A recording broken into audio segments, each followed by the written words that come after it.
নির্বাচনে সকল দল অংশগ্রহণ করবে, সকল দলের নেতৃবৃন্দ কিভাবে এমপি হয়ে সেই পার্লামেন্টে থাকতে পারে সেইভাবে একটা অভ্যন্তরীণ বোঝাপড়া দরকার হবে। অন্যথায় কেউ যদি আমরা ভাবি এককভাবেই আমরা আধিপত্য করবো, আমরাই 300 থেকে 250 আসনে আমরা এমপি হব, 75-এর উদাহরণ কিন্তু আমাদের সামনে আছে। যখন মুক্তিযোদ্ধাদের যে আকাঙ্ক্ষা ছিল, দাবি ছিল জাতীয় সরকার গঠন করা, সেটা উপেক্ষা করে যখন শেখ মুজিবুর রহমানের নেতৃত্বে শেখ মুজিব সাহেব এবং আওয়ামী লীগের নেতাকর্মীরা শুধুমাত্র এককভাবে আওয়ামী লীগের নেতাকর্মীদেরকে নিয়ে 73 একটা ভোট ডাকাতির নির্বাচন করে একটা একক পার্লামেন্ট গঠন করেছিলেন, তার ফল ছিল 75। তো কাজে এখনকার যে অস্থিরতা, এখনকার যে ঘটনাক্রম, সেখানে যদি আগামীতে আমরা ভেবেছিলাম এই সরকারটাই একটা সর্বদলীয় সরকার হবে, একটা জাতীয় সরকার হবে, এখনও সরকারের সেই সুযোগ আছে। আমাদের প্রধান উপদেষ্টা ডক্টর মোহাম্মদ ইউনূস সাহেব তিনি তার বিজয় দিবসের ভাষণেই সম্ভবত বলেছিলেন সংস্কার কমিশনগুলোর প্রতিবেদন দেওয়ার পরে জাতীয় ঐক্যমত সৃষ্টির জন্য একটা জাতীয় ঐক্যমত কমিশন করা হবে। তিনি সেই কমিশনের চেয়ারম্যান হবেন, সংস্কার কমিশনের প্রধানরা সেই কমিটির সদস্য হবেন। এখন এই যে সংস্কারগুলো নিয়ে রাজনৈতিক দলগুলোর মধ্যে যে কিছুটা দ্বিমত তৈরি হচ্ছে, আমরা অনেকেই বলছি আগামী নির্বাচন হওয়া উচিত সংখ্যানুপাতিক পদ্ধতিতে, কেউ বলছেন না, কেউ বলছেন দ্বিকক্ষ বিশিষ্ট পার্লামেন্ট, কেউ বলছেন সংসদের মেয়াদ 4 বছর কমিয়ে না। এই যে আমাদের রাশেদ প্রধান ভাই যেটা বললেন, এটা বাস্তব যে জুলাই বিপ্লবকে কেন্দ্র করে 5ই আগস্টের পূর্বে যে আমাদের মধ্যে জাতীয় ঐক্য তৈরি হয়েছিল, এখন সেটা একটু হলেও ফাটল ধরেছে।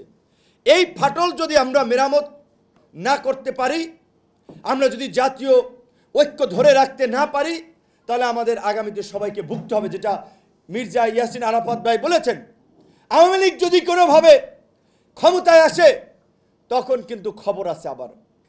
আওয়ামী লীগ ক্ষমতা আসবে কিভাবে? যে আওয়ামী লীগের রাজনীতি নির্মূল করার জন্য সবাইকে কাজ করা উচিত, সবাইকে আওয়াজ তোলা উচিত, সেখানে আমরা তো এখনই নিজেদের মধ্যে ভাগ বটরা নিয়ে বিভাজন, বিদ্বেষ, বিভক্তিতে আমরা জড়িয়ে যাচ্ছি। কাজে আমরা যদি এই বিভাজন, বিভক্তি, বিদ্বেষের মধ্যে থাকি, তাহলে তো আওয়ামী লীগকে ডেকে না লাগবে, ও এমনিই চলে আসবে, আপনার মাথার উপরে রেখে বড়ই খাবে। কারণ আওয়ামী লীগকে প্রতিষ্ঠিত করার জন্য অনেক দেশি বিদেশি শক্তিগুলো হাজার হাজার কোটি টাকার প্রজেক্ট নিয়ে নেমেছে। বিদেশিরা ইতিমধ্যে আওয়াজ তুলেছে ভারসাম্যপূর্ণ নির্বাচনের জন্য আওয়ামী লীগকে দরকার।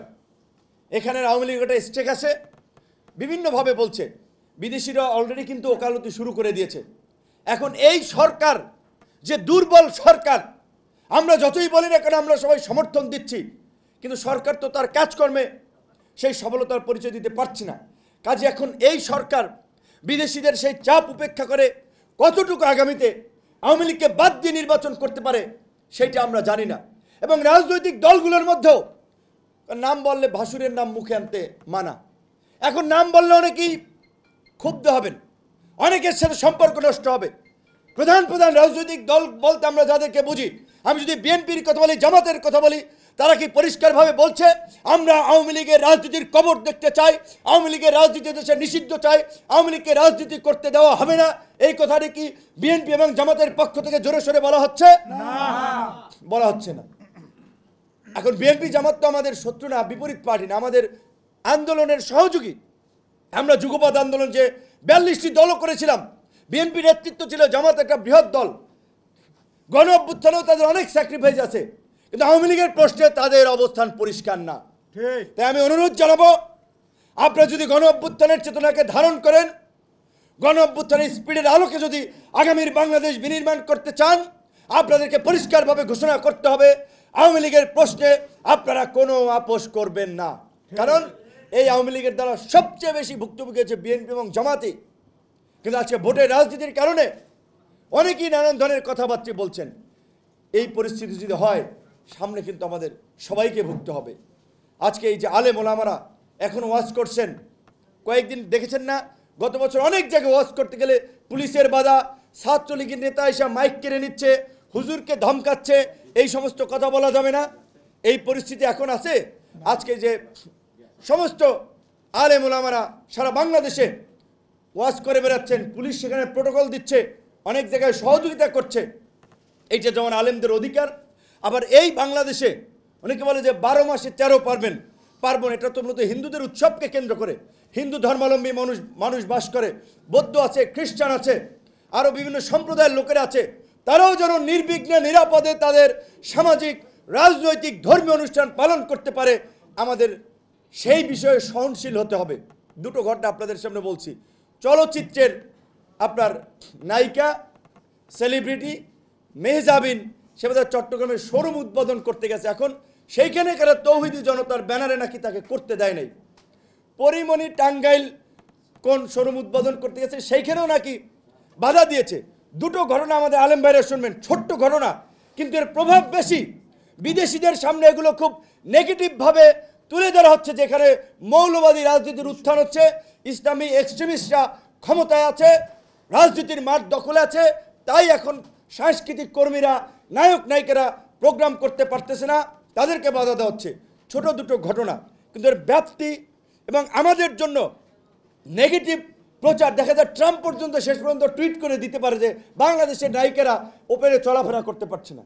তো কাজেই আপনারা এই তৌহিদি জনতার কোন ব্যানার কে কখন দাঁড়ায়, গোয়েন্দা সংস্থার এজেন্টরা যে তৌহিদি ব্যানার নিয়ে দাঁড়াইলো, টুপি মাথায় দিয়ে পাঞ্জাবি পরে দায় দিল হুজুরদেরকে, কারণ এই ধরনের পরিস্থিতিতে নানান ধরনের ষড়যন্ত্র চলছে, চলবে স্বাভাবিকভাবে।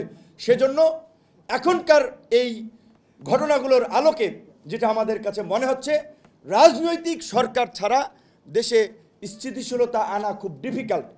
রাজনৈতিক সরকার যখন নির্বাচিত হবে 5 বছরের জন্য, সেটা এই খেলাফতে রাশেদা হোক, গণ অধিকার পরিষদের সরকার হোক, বিএনপির হোক, জামাতের হোক, কিংবা বিভিন্ন জোটের সরকার হোক, তখন প্রশাসনও মনে করবে যে 5 বছরের জন্য এই সরকার সেটেল, তারা সেইভাবে কাজ করবে।